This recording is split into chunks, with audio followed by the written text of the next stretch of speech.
2025 November మాసంలో మీనరాశి వారి యొక్క మాస ఫలితాలు. ఈ మీనరాశి వారికి ఈ నవంబర్ మాసంలో 50% అనుకూలంగా ఉన్నాయి గ్రహాలు, 50% ప్రతికూలంగా ఉన్నాయి. అనగా 4 గ్రహాలు అనుకూలంగా సంచరిస్తూ 50-60% శుభఫలితాలను అందించే వాతావరణం ఉంది. మిగతా 4 గ్రహాలు ప్రతికూలంగా సంచరిస్తూ ప్రతికూల ఫలితాలను ఇచ్చేటువంటి పరిస్థితి కనిపిస్తుంది. ఈ పవిత్రమైనటువంటి కార్తీక మార్గశిర మాసంగా చెప్పుకునేటువంటి ఈ నవంబర్ మాసంలో ఈ మీనరాశి వారికి 50-60% శుభఫలితాలు వస్తున్నాయి. మరింతగా మంచి ఫలితాలు రావడానికి మీరు శైవ క్షేత్రాలైనటువంటి పంచారామ క్షేత్రాలన్నింటినీ కూడా ఒకసారి సందర్శనం చేయండి. అవకాశం లేకపోతే కనీసం పంచభూతలింగ క్షేత్రాలనైనా మీరు చూడడానికి ప్రయత్నం చేయండి. లేకపోతే ద్వాదశ జ్యోతిర్లింగాలు మనకు అందుబాటులో ఉన్నటువంటి క్షేత్రాలు ఏవైతే ఉన్నాయో రామేశ్వరం కానీ శ్రీశైలం కానీ అటువంటి వాటిని సందర్శించడానికి ప్రయత్నం చేయండి. ఈ రకంగా చేయడం వల్ల మీరు ఈ కార్తీక మాసంలో చేసేటువంటి శైవక్షేత్ర దర్శనాల వల్ల కొంతవరకు ప్రతికూల గ్రహాల నుంచి మీరు బయటపడడానికి అవకాశం ఉంటుంది. అలాగే 21 తర్వాత రాబోయేటువంటి మార్గశిర మాసానికి సంబంధించి మీరు శ్రీ వెంకటేశ్వర స్వామి దర్శనం చేసుకోండి, తిరుమలకు వెళ్ళండి, స్వామివారి సందర్శనం చేసుకోండి, తిరుపతికి వచ్చి పద్మావతి అమ్మవారి సందర్శనం చేసుకుని రండి. ఈ రకంగా చేయడం వల్ల కూడా కొంతవరకు మంచి ఫలితాలు పొందడానికి ఈ మీనరాశి వారికి అవకాశం ఉంటుంది. ఇక ఈ నవంబర్ మాసంలో మీనరాశి వారికి ప్రధానంగా షష్టాధిపతి అయినటువంటి సూర్య భగవానుడు ఈ నవంబర్ నెల 16 నుంచి భాగ్యంలోనికి అనగా వృశ్చిక రాశిలోనికి రావడం వల్ల పోటీ ప్రపంచంలో మీరు మంచి విజయాలను సాధిస్తారు. రాజకీయ నాయకులకి మంత్రి పదవులు రావడానికి అవకాశం ఉంటుంది. ఎలక్షన్లో గెలవడానికి కూడా అవకాశం కనిపిస్తుంది. అధికారుల సహకారం మీకు పుష్కలంగా లభిస్తుంది. నూతన ఉద్యోగాలు అందుకుంటారు. ఉన్న ఉద్యోగంలో పదోన్నతులు లభిస్తాయి. తండ్రి నుంచి పూర్తి సహకారం ఉంటుంది. ప్రభుత్వం నుంచి సహాయం అందుకుంటారు. ఇక జన్మరాశ్యాధిపతి దశమాధిపతి అయినటువంటి గురువు ఈ నెలంతా కూడా ఆయన పంచమంలో కర్కాటక రాశిలో సంచరించడం వల్ల మీ ఆలోచనలు చాలా వరకు కార్యరూపం దాలుస్తుంది. ఇష్టంగా చేసే కార్యక్రమాలు సత్ఫలితాలను ఇస్తాయి. సంతానం విషయంలో శుభవార్తలు అందుకుంటారు. వృత్తి ఉద్యోగ వ్యాపారాలలో మీరు కష్టపడి పనిచేసి మంచి పేరు ప్రఖ్యాతులు తెచ్చుకుంటారు. మీరు చేసిన పనికి గాను సమాజంలో గుర్తింపు మీదైనటువంటి శైలిలో ఒక నూతనమైనటువంటి పేరు ప్రఖ్యాతులు తెచ్చుకోవడానికి కూడా అవకాశం కనిపిస్తుంది. అలాగే ఆర్థికంగా బలపడతారు. కుటుంబపరంగా కూడా సంతోషకర వాతావరణాన్ని చవిచూస్తారు. ఇక తృతీయ అష్టమాధిపతి అయినటువంటి శుక్రుడు ఈ నెలంతా అష్టమములో తులారాశిలో సంచరించడం వల్ల సృజన సహకారం బాగా ఉంటుంది.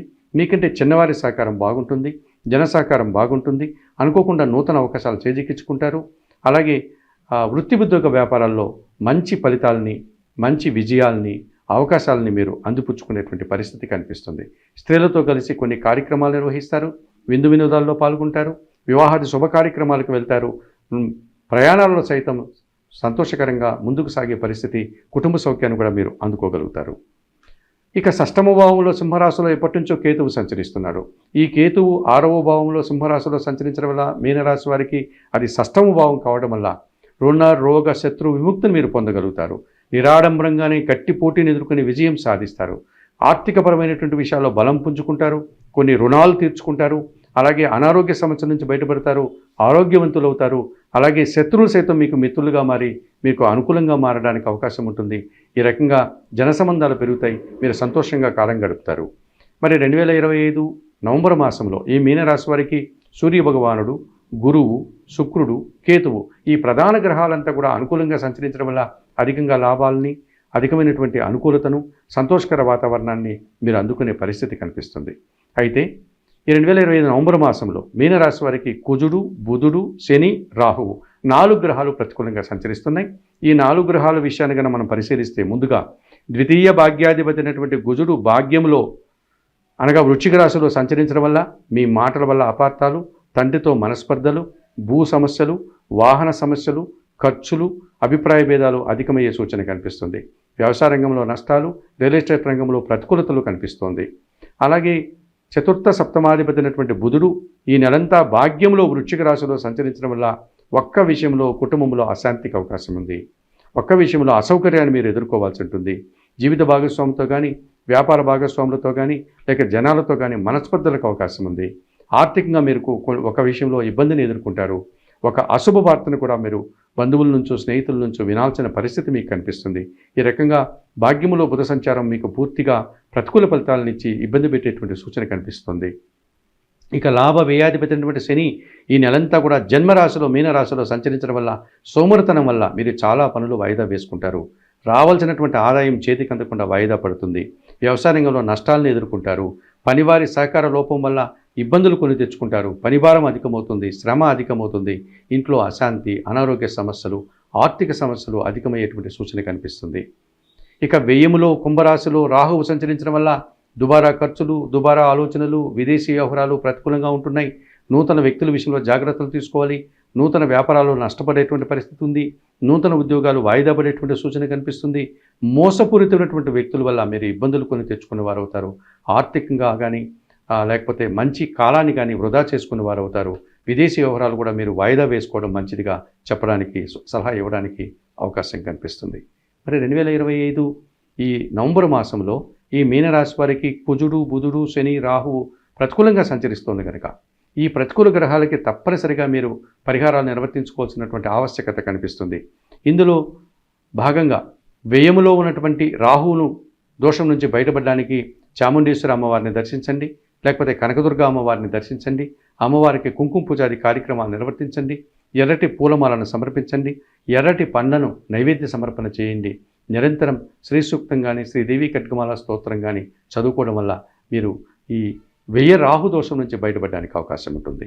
అలాగే జన్మరాశిలో శని సంచరిస్తున్నాడు కనుక మీరు ఏమాత్రం అవకాశం ఉన్నా మందవల్లికి వెళ్ళి శనీశ్వర ఆలయాన్ని సందర్శించి శని భగవానుడికి అభిషేకం నిర్వర్తించండి. లేకపోతే తమిళనాడులో ఉన్నటువంటి తిరునల్లారు క్షేత్రానికి వెళ్ళి శనీశ్వర దర్శనం, అక్కడ అందుబాటులో ఉండే పూజాది కార్యక్రమాలు నిర్వర్తించండి. లేకపోతే మహారాష్ట్రలో ఉన్నటువంటి శని సంగనాపురం వెళ్ళి అక్కడ అందుబాటులో ఉండే పూజాది కార్యక్రమాలు నిర్వర్తించుకుంటండి. ఈ రకంగా చేయడం వల్ల మీరు శని దోషం నుంచి, జన్మశని దోషం నుంచి బయటపడడానికి అవకాశం ఉంటుంది. అంత దూరం వెళ్ళలేని వారు మనకు అందుబాటులో ఉన్నటువంటి ఈశ్వరుని యొక్క ఆలయంలో శనివారం రోజు పాలాభిషేకం నిర్వర్తించండి. అలాగే బిల్వాష్టకం చదువుకోండి. శని భగవానుని ప్రీత్యర్థం మీరు నల్ల ద్రాక్ష కానీ, నేరేడు పళ్ళను కానీ వయోవృద్ధులకు దానం చేయండి. ఈ రకంగా చేయడం వల్ల జన్మశని దోషం నుంచి మీరు బయటపడడానికి అవకాశం కనిపిస్తుంది. ఇక భాగ్యంలో బుధుడు సంచరిస్తున్నాడు కనుక బుధ దోషం కూడా ప్రబలంగా ఉంది కనుక ఈ నిరంతరం సీతారామచంద్రమూర్తి ఆలయానికి కానీ, లేకపోతే వెంకటేశ్వర స్వామి పద్మావతి అమ్మవారి ఆలయానికి కానీ, లక్ష్మీ నరసింహస్వామి ఆలయానికి కానీ బుధవారం రోజు వెళ్ళి తులసి ఆకుల మాలను సమర్పించి అక్కడ అర్చనాది కార్యక్రమాన్ని నిర్వర్తించండి. ప్రతినిత్యం శ్రీరామరక్ష స్తోత్రం చదువుకోండి. ఆకుకూరలు కానీ, కాయగూరలు కానీ పేదవారికి దానం చేయడం వల్ల ఈ బుధ దోషం నుంచి మీరు బయటపడడానికి అవకాశం ఉంటుంది. అలాగే భాగ్యంలో కుజుడు సంతరిస్తున్నాడు కనుక ఈ కుజదోషం వల్ల ఇబ్బందులు పడే సూచన కూడా ఉంది కనుక మీరు నిరంతరం సుబ్రహ్మణ్య స్వామి దర్శనం, మంగళవారం రోజు సుబ్రహ్మణ్య స్వామికి పాలాభిషేకం, సుబ్రహ్మణ్య కరావలంబ స్తోత్రాన్ని ప్రతినిత్యం చదువుకోండి. ఎర్ర కందిపప్పుని మంగళవారం రోజు మీ కుటుంబంలో పనిచేసే పనివారికి కానీ, పేద బ్రాహ్మణులకు కానీ దానం చేయండి. ఈ రకంగా చేయడం వల్ల 2025 నవంబర్ మాసంలో మీనరాశి వారు మరింతగా మంచి ఫలితాలను అందుకోగలుగుతారు.